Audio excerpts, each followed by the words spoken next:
Бүгүнкү биздин кайрылуубуз, жардамыбыз, түртпөбүз биздин жаңы ишкерибиз Айнагүл эже жөнүндө болуп атат. Өзү майып болсо дагы, мүмкүнчүлүгү чектелген болсо дагы, ушундай жакшынакай бир кайрымдуулук фондду ачып, ошол кайрымдуулук фонддун жакшынакай иштерин ишке киргизип жатат, Айнагүл. Антон Айнагүл эжеке классташында болуп кетет, карындашында болуп кетет, керек болсо апа, энеде болуп кетет. Эжебизде болуп кетет. Өмүрүңүз узун болсун. Кайында шаарында ачылып аткан жаңы ишкерлигиңиз менен кайрымдуулук фондубуз менен куттуктайбыз. Андыктан кыска нуска эң башкысы Аллах Таала эң колдосун. Бирок ушул колдоонун астында биздин, сиздин, баарыбыздын ошол Панфилов районунда жайгашкан, Чүй областында жайгашкан Кайында шаарынын мэри Эркин агага чоң рахмат. Улуу башны кичүү кылып келип, ушул Айнагүл эжени кайрымдуулук фондуна катышканыңызга чоң рахмат. Эркин агай, өмүрүңүз узун болсун. Мен билем, Кайында шаары азыр жөнөкөй шаар эмес, аябай күчтүү, белдүү шаарлардын бири катарына кирип атат. Сизге дагы биз ийгилик каалайбыз. Айнагүл, калуу тилегиң барбы? Айнагүл эже. Албетте бар. Айнагүл эже, ушул ачкан ишиңиз ийгиликтүү болсун. Ушул жумушуңузда ар дайым мүмкүнчүлүгү чектелгендерге арналат деп айткан элес. Ошол мүмкүнчүлүк чектелгендерди колдогонуңузга сизге дагы чоң рахмат. Биздин Кайында шаарынын мэрине дагы чоң рахмат. Ийгиликтер болсун, ар дайым бар болсун, көп жашасын. Ушул Айнагүл эжени колдоп келген бардык Айнагүл эжени колдогондоруна бардыгына чоң рахмат демекчимин. Биз өкүнүчтүү бизге айткан болчу, кетесиз. Убагында келе албай калдык. Ошо кечирим. Бирок биз сиздер менен биргебиз. Коён корксо да өлөт, коркпосо да өлөт. Ошондон местерге кааларым, Айнагүл эже, тууну бийик көтөрүңүз, эч качан өчпөңүз. Туугандарыңыз менен, балдарыңыз менен, кыздарыңыз менен, неберелериңиз менен дайым бир болуңуз. Сизди Аллах колдосун. Биз дагы сиздерди ыр менен коштоп колдоп турабыз. Белек. Анда эмесе кеттик, планета колдоп турабыз Айнагүл эжени.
жашайбыз, биз жашайбыз өкүнө менен. Айнагүл, классташым, ишиңизге ийгилик, өмүрүңүз узун болсун, Аллах тилеген колдосун. Ар дайым бар болуңуз. Планета жашасын, дайым жардам берели мүмкүнчүлүк чектелгендерге. Мен Исмаилова Айнагүл, Кайыңды городунун тургунумун.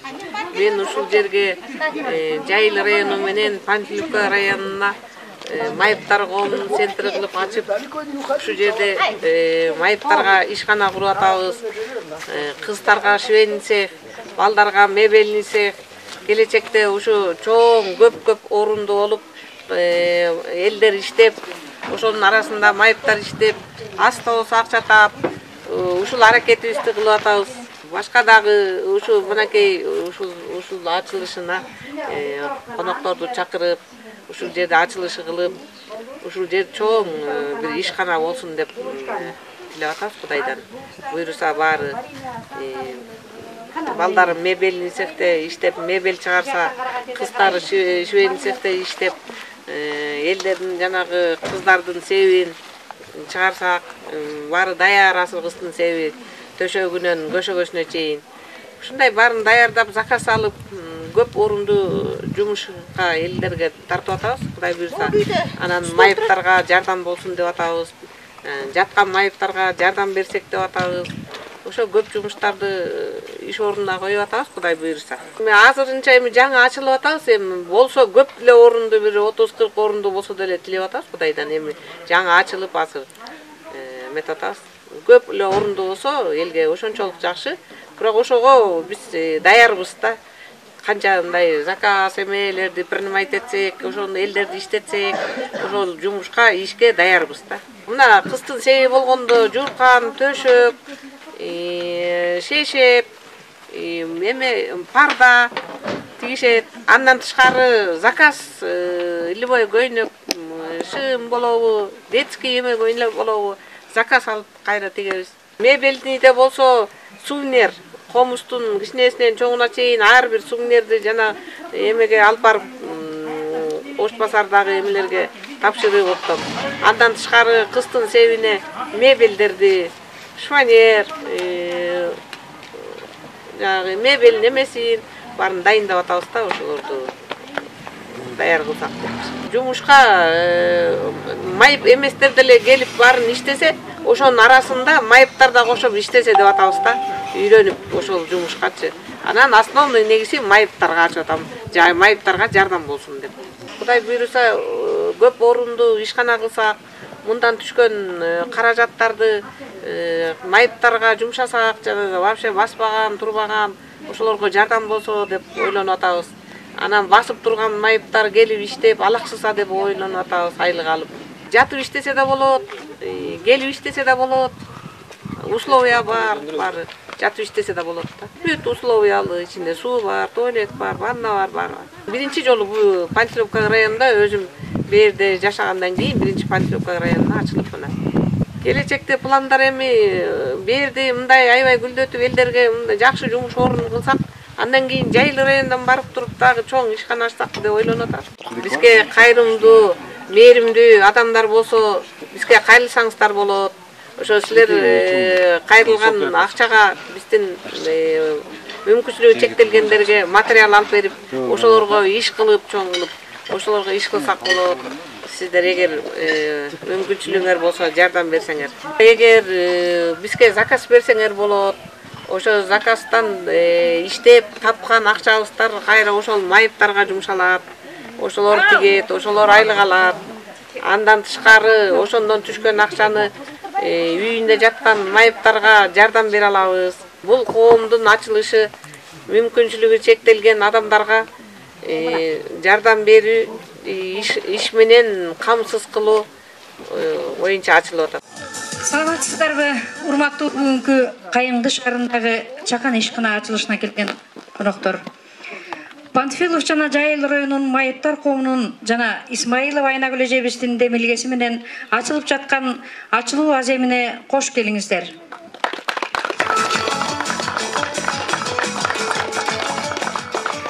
Исмаилова Айнагүл эжебиз көп жылдар бою жеке ишкерлик менен алектенип, жеке тигүү цехинде көптөгөн жарандарыбызга иш орундарын түзүп келген.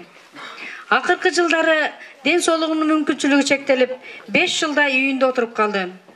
Дээриндеги шыгы, өзүнүн кол өнөрчүлүк жөндөмү бар үчүн Кыргызстандын майыптар коомунун жана ошондой эле Кайыңды шаарынын мэри тарабынан көрсөтүлгөн моралдык жардам, кеп кеңештери Айнагүл эжебизди кайрадан шыктандырды.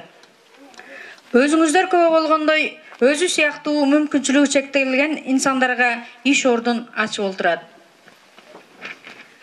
Анда эмесе бүгүнкү чакан ишкананын ачуу үчүн сөздү Кайыңды шаарынын мэри Иманкулов Эркин Токталиевичке берсек. Бүгүнкү маракенин катышуучулары, мен аябай толкундан жатам. Бүгүн эжени да көрүп алып, эжеге окшогон мүмкүнчүлүгү чектелген адамдар бүгүн ушу жерге келип аткандарына мен ушу мекеменин иштеп кетерине Кайыңды шаарынын мэри катары колуман келген жардамымды көрсөтөм. Эже сизге ушу биздин шаарыбыздагы мүмкүнчүлүгү чектелген жарандарыбызга иш орунун таап берип, алардын аздыр көптүр киреше бөлүгүн таап өздөрүнүн жашоосуна мүмкүнчүлүк болот го деп ойлойм. Сизге ушундай иш чара кылып атканыңызга мен аябай дагы бир жолу ыраазычылык билдирем. Кайыңды шаарынын элинин атынан, өзүмдүн атыман. Анан кийин дагы бир жолу айтып кетейин. Ушу сиздин ушу башталыш ишиңизге мен болгон күчүмдү, аракетимди азыр эле ведущий айтып кетпеди эме деп, моральный поддержка алып, материальный жагынан да поддержка алганга мен толук мүмкүнчүлүк түзүп берем сизге. Сизге ден соолук, ишиңизге ийгилик. Ушу мен ойлойм, ушу ишкана менен тыгыз байланышта иштешебиз го деп. Рахмат барыңызга. Саламатсызбы? Ачылышыңыз кут болсун. Мен атым Мыктыбек уулу Эрнес. Мен ушу Чүй областынын жаш майыптар коомунун жетекчиси болом. Биз Сокулук районунда көп жылдан бери мүмкүнчүлүгү чектелгендер менен иш алып барабыз. Мүмкүнчүлүгү чектелген жарандар ушу 5 категорияга бөлүнөт. Биздин коомдо ушу опорниктер менен иш кылабыз, көбүнчө буту колу жок протез менен, балдак коляска менен жүргөн. Айнагүл эже жөнүндө кыскача айтып кетсек, ушу бизде 3 жылдан ашык биздин коомдо Сокулук районунда тикмечилик менен алектенди.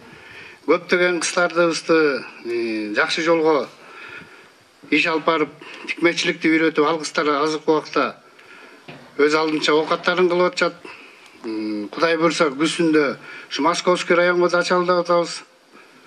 Мүмкүнчүлүгү чектелген жарандарыбыз менен жакшы иштерди алып барып атабыз. Окуу борбору ачылган атат араб туугандар менен. Сокулук районуна салынган атат. Бул жатаканасы менен 3 айлык, 6 айлык, 1 жылдык окуу жайлар. Буйрса капсуласы казылып салынган, уже котлованы казылып башталган атат. Эркин мырза, сизге да чоң ыраазыбыз. Ар дайым колдоп бериңиздер. Биргеликте иштешели. Экинчи мындай кырсыктар болбосун. Айнагүл эже ишиңиздерге ийгилик болсун.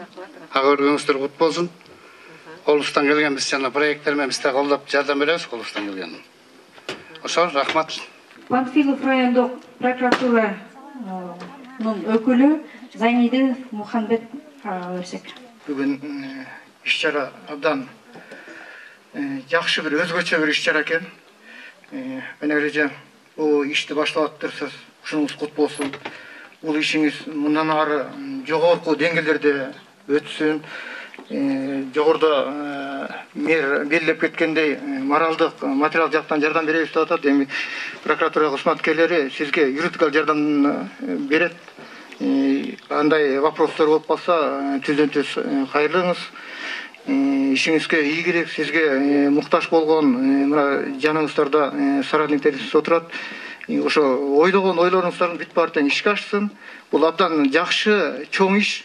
Буну түшүнгөн киши мына азыркы кырдаалда эсин аябай чоң иш баштап алыптырсыз. Ушунуңуз аягына чейин жетсин, нөмөсүн ба эмесин бир жыйынтыгы жакшы болсун. Сизге дагы бир жолу ден соолук карайм. Ушул менен чектелбей дагы ишканаңыз өркүндөп өсө берсин. Баарыңыздарга жакшылык.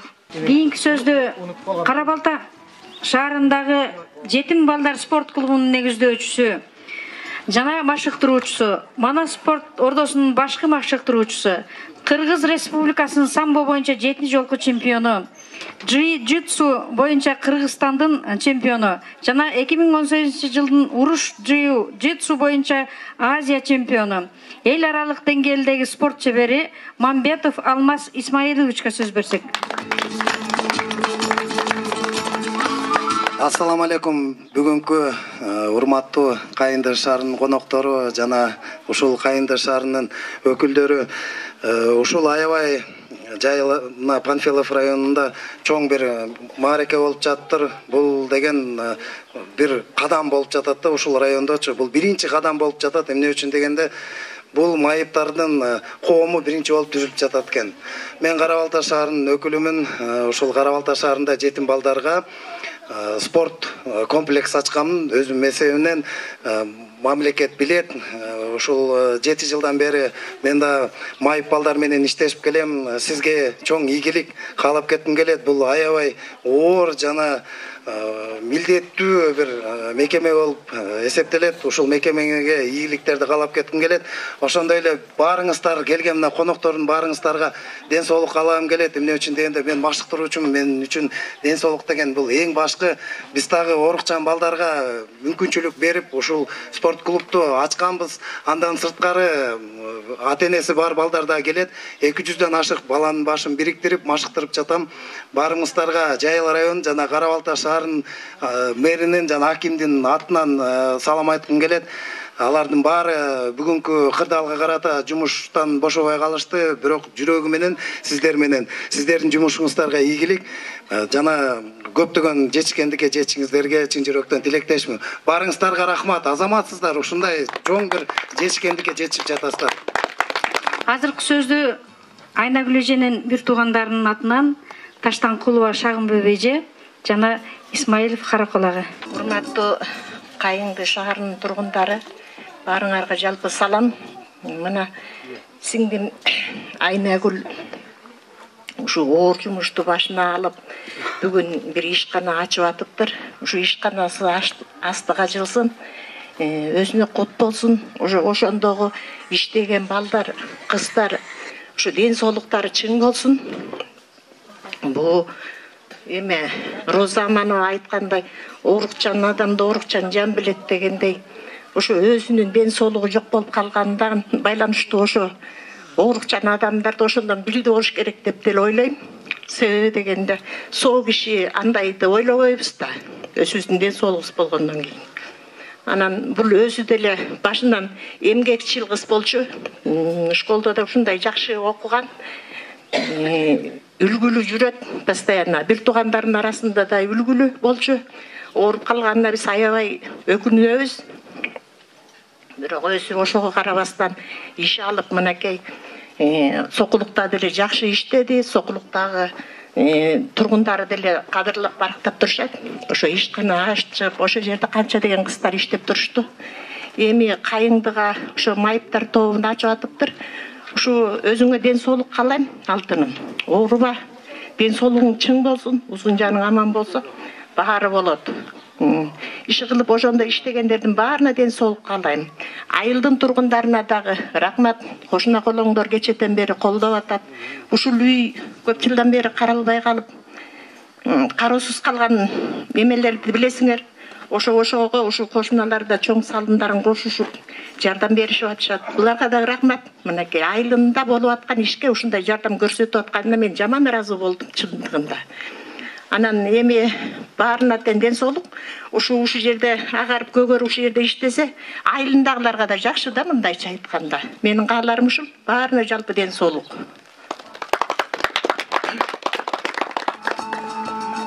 Assalamu alaikum. Жалпы Панфилов районунун тургундары. Менин атым Исмаилов Насыпбек. Айнагүлдүн агасы болом. Карындашымды ушу балам койсоңчу ушул ишти баштабай эле, андан көрө тынч отур, биз эле жардам берелик десек, байке, сиз бир күн бересиз жардам, 2 күн бересиз. А мен күнүгө сизден жардам сурап отурганча мен андан көрө ушул ишти баштап, өзүм эле жанындагыларга дагы айта үлгү көргөзөйүн деп ушундай инициатива кылды. Мейли деп биз ушуну колдоп, ушул ишти мына бир айдан бери аяк биягын кылып чуркап жүрөт. Айнагүл ишиңе ийгилик. Биринчиден ошондо мына кайымдын эли түшүнсүн, эли колдосун, мэра мына жардам берем деди. Ушул келечегиңди дагы узартып, ушулар жардам берип узартып кеттин. Жакшылык болсун. Ишиңе ийгилик. Азыркы сөздү Айнагүл эженин иниси Көккөзов Бакытка берсек. Урматтуу меймандар, бүгүнкү келген атышка көп болуп келген. Айнагүл эже, бүгүнкү тоюңуз жакшылыкка балаңызын. Бүгүн ушу мүмкүнчүлүгүңүз чектелгенине карабай, мына чоң үй балатты ачып атасыз. Сизге узун өмүр, чын ден соолук, албан иштерди каалайм. Ар дайым ден соолукта болуңуз. Ушу бир туугандарыңыз бар экен. Мына биз Сокулук районунда жаштар майыптар коомунун өзүн директор Муктөбек уулу Эрниз байкемдин ошо менен эме кылабыз. Сиздерге келген меймандар чоң рахмат. Жана мэр сизге чоң рахмат. Ушуну колдоп, коштоп келип койгонуңузга чоң рахмат. Жана прокурор сизге да чоң рахмат. Жана меймандар сиздерге чоң рахмат. Терең ушу эжекемдин атынан сиздерге терең ыраазычылык билдирем. Келгениңиздерге чоң рахмат. Азыркы сөздү Айнагүл эженин кошуналарынын атынан Кубандыкова Бурул эжеге сөз берсек. Саламатсыздарбы, барыңыздар. Бүгүн Айнагүл биздин Айнагүл бир жагы кошуна, бир жагы улуу чийси карабай подружка болуп калабыз, элдик теңдиш болуп. Жакшылык жаманкта дайыма чогуу жүрөбүз. Анан бул эң чоң жумушту өзүнүн эмесине карап алып атат да моюнуначы. Муну соо жүргүчүлөр алышы өтө кыйын. Ушундай ишти алып барып, ушунча кишини иш менен камсыз кылам. Ушулардын баарын кандайдыр бир жакшылыктарга үндөп, бул кыргыздын анча-мынча ооруп аткан адамдарына стимул болуп атат да, ушундай ишти баштаса болот экен, алдыга кетсе болот экен деген иш менен баштап атат. Эми биз баягы колдон келген жардамды берип атабыз, бере беребиз. Барыңыздарга, ишиңиздерге ийгилик, аманчылык болсун. Анан Кыргызстан өнүгүп өссүн, жакшы тилектерге кабыл бол. Айнагүл, ишиңди улантып бер. Сен аябай кыйын адамсың негизиненчи. Экинчи каныкей деп деле койсок болот. Көптөгөн иштер иштеп атасың. Мына бир жактан магазин алып барып атасың. Бир жагынан муну баштап атасың. Бул ишти башташ деле оңой эмес. Барыңыздарга рахмат ушинтип келип, сыйлап, ушуну колдоп, коштоп турганыңыздарга барыңыздарга ден соолук каалайбыз. Бир өтүнүч, ушул жерге акимияттан да кишилер келип бир аз колдоп койсо жакшы болмок. Негедир алар көрбөдү, мүмкүн кечигип келер.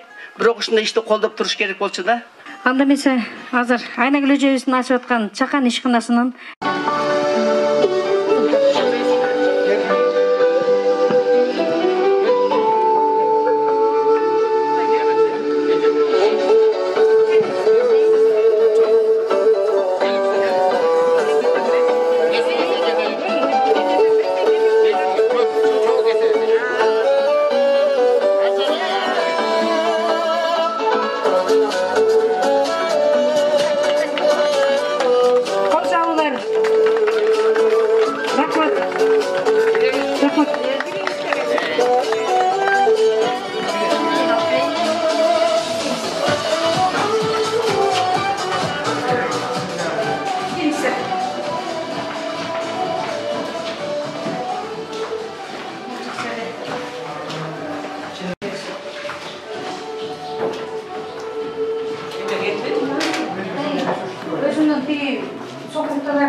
Mana men Sokulukta негизги чакырсам кызмат сейилин жасаган эмен бар. Ошол 3 жылдан бери иштегенбиз. Ошондон мына 2 машинка топтоп, ушу кайымдыга жумуш ачам деп ошол жактан эме кылганбыз да, бияка даярдап ушу иш баштайлы деп ушуларды кылып атабыз. Ошол жактан көчүрүп келдик. Бул машинка бирөө канча турат экен?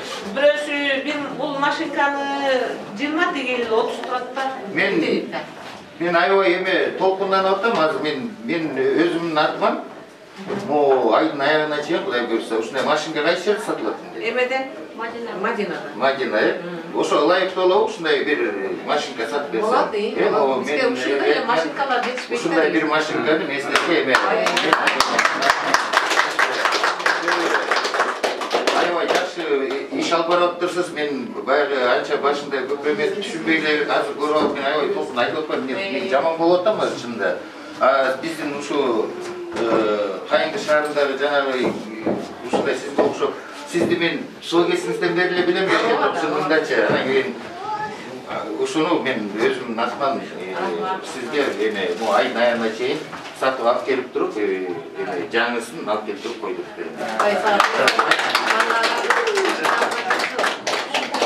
Жардам бермей келебейт жүрөбүз. Денсаулыктоо. Жакшы карабайсыздар. Берде мусулман тайызбы, берде аныдан эме атамдар. Бияка колунан келет экен. Анан тыгынан айтып берсем, эмнелер чыгарат. Эми главный бир жакшы станок койсом, көрдү мындай эмелер чыгарып келипсиз.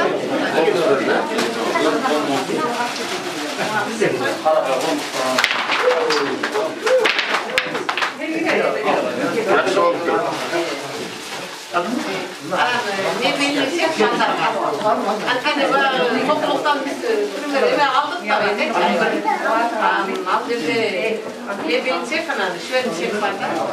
Ошону эме кылалы. Кудай буйрса биз да ошо усталарды тапсак, андан кийин любой киши келип майыптар болобу, эмне болобу жардам жардам берсе үйрөнүп кетет да. Кудай буйрса мынакей ошол. Берде дагы эми сиз мен немемче биздеги кыздарды чакырып үйрөтөсүз деп бар. Жакшы болду. Мынакей эки машинкага арам, эки былтырдан бери арам топтоду. Анан мондай швенцектерди чыгарып эмеле элдерге мындай пилlerге заказдар алабыз. Эме сет берген ушулар да ушулар көшө-көшүнөн, шешебинен пардасына чейин. Жакшы болуп турат. Баары колубуздан келет. Ошондой заказдар болсо түрүн айтып тиге. Мен оюм боюнча Кайыңдыга эми Панфилов району жөнүндө айта албайм, мен аким эмесмин, мен Кайыңды жөнүндө эле айта алам да. Кайыңдыга эле салып кошуп турсаңыз, мен жана да айтып кеттим, азыр да айтам. Бүт тараптан колдоо көрсөтөт. Сенин колдооң болсо эле мен учам. Все. Ал жөнүндө бир айтпайм, сиз мени билесиздер. Билем да, мен көп жылдан бери билем. Канча мындай Кайыңды шаары кандай сонун билем. Жакшы нерселер бар экен. Өзүңүзгө ийгилик. Мына мен магазинде деле майып кала иштейт. Ой, билем, эже магазиндин тегерек чети менен деле кайрылып атасыз. Токтолгон жоксуз. Наоборот, жардам бердик деп атпайбы? Рахмат. Мен айтып атпаймынбы, Кайыңдыда мондай 2007-жылы мен келгенде кандай состояние эле Кайыңдычы. Азыр болсо мондай мен только Кайыңдыга буспайм, салам дегендерди мен эки колум менен, эки бут менен колдоп беремин. Барган деле бусам деген нерсе болбош керек да. Кирген деле айттыңыз, кандай кылам десең, бар жакшы билем, жакшы билем. Кайыңды ошон үчүн биз город болдук. Көрүнүп болчу ишин айтканда.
Эжеге чоң рахмат. Мына бүгүн Карабалта Кайыңды Панфиловка айылында инвалидский коомду ачып атат.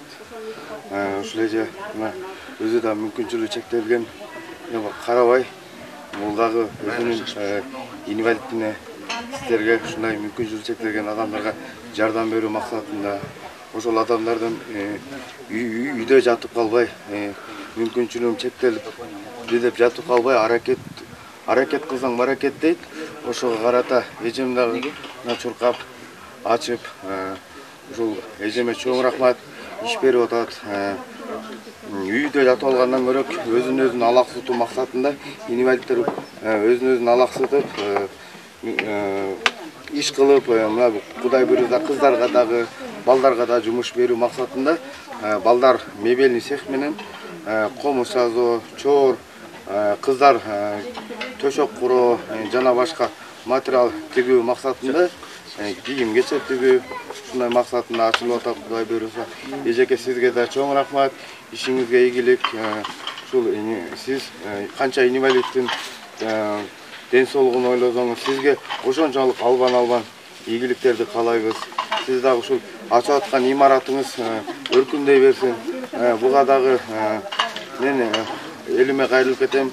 Ушул мүмкүнчүлүгү чектелген адамдардын кайдыгер карабай колуңуздардан келсе мына төмөнкү эжеме жардам берип кайрылып, ошол жерде канча инвалид болсо ошого толук кайрылып, адрестери толук жазылган, ошого мүмкүн болсо колуңуздардан келген кыргыз элинен суранарым, инвалидтерди кайдыгер карабай мүмкүнчүлүгү чектелген дебей толук маалыматыңыздарда жардам берип койсуңуздар өтүнөм. Чоң рахмат сиздерге көңүл буруп колуңуздарга. Кандай мусулман? Иштер кандай? Жакшы эже болот. Жазап кандай болуп атат? Кана айтып берчи. Монда детский комнаттар жасап атабыз. Мондай заготовка кылып атабыз буларды. Сындай кылып. Телевизор сотка подставка койгучтар. Бул немелер шкатулкалар. Булар суйне бирок неме подставка. Чөмүч. Мына деген подушка, массаж кыла турган. Олар чоң комуз, буну бүткөнү чоң комуздун. Мына эки кадимгидей бөлөнүп жетет, Өрүк комуз. Ошо өрүк комуздун жасалып атканы жаңы. Жасалып. Мына жаңгак комуз жасалып атканы бул. Мына болсо карага комуз жасалып атканы бул. Ушул эже мына чехолдор бар мына. Мындан тышкары Кудай буйруса дагы чоң станок коюлса, кайсы эмелерди чыгара алабыз? Станок коюлса, сандыктарды жасаса болот, бешиктерди жасаса болот, мебелдерди да чыгарса болот. Эми баягы немеге керек да, ошол. Чоң станок керек, Станок керек да. Жакшы. Станоктор керек. Станоктор болсо болот. Андан тышкары кана Назгүл, сен кандай иштериң? Жакшы, Кудайга шүгүр. Жер төшөктөр 3 метрлик кири салынган, бүктөлгөн, чети кооздук кийилген.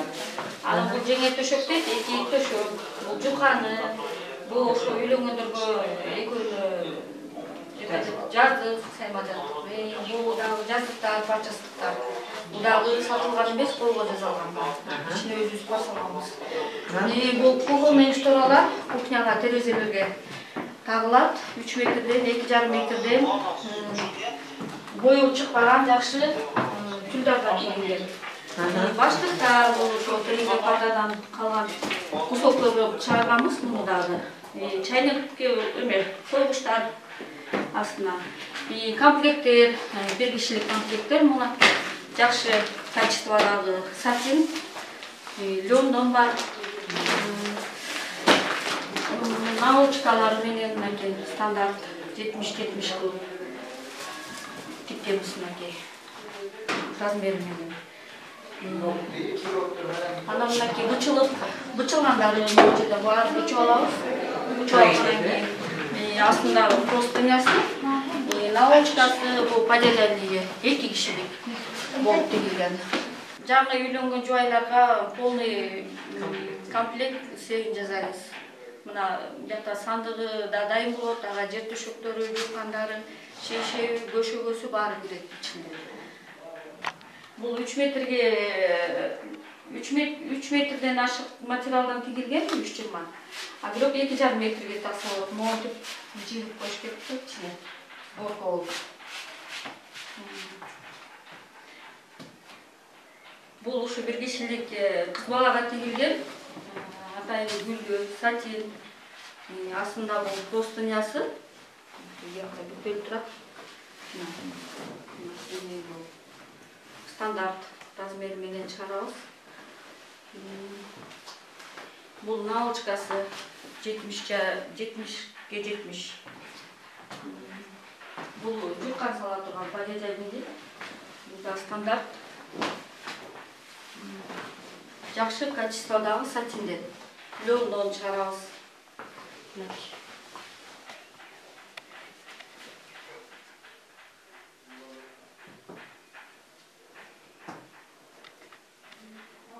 Kızlar ошо гүл бөгөсүнөн көбүнчө чыгарабыз, балдарга болсун моундай.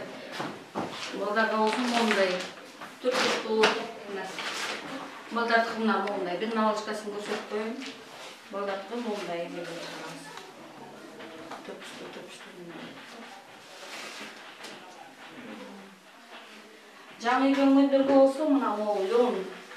Булардын баары сатин, ал могу лёндон. Бойгу чыкпайт. Колдонгонуңа да жакшы кирбейт. Кымбатыраак, бирок кымбатына карабай ушундай эме кылабыз. Качестводан.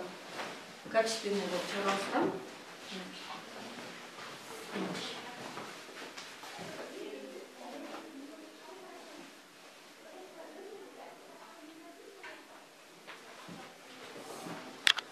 Бул уже тилрелик да, чыгып.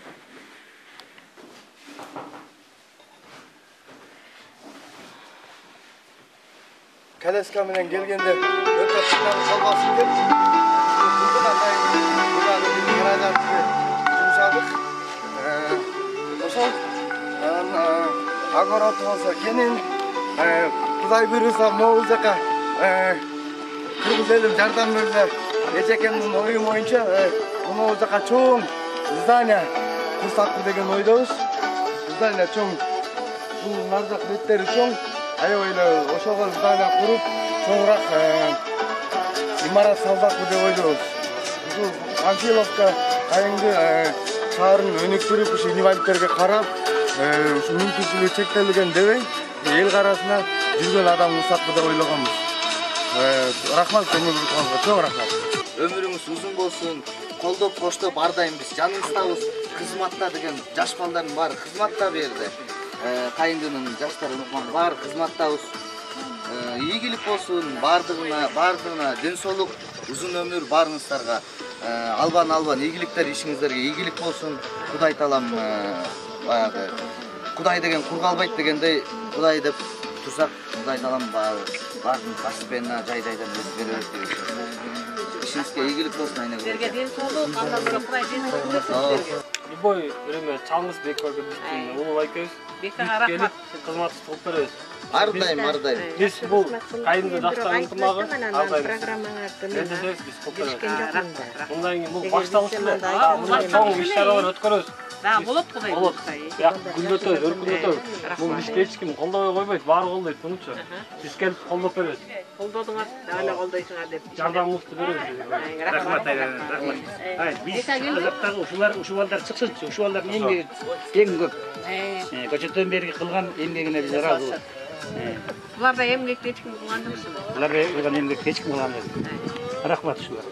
Силерге да чоң рахмат.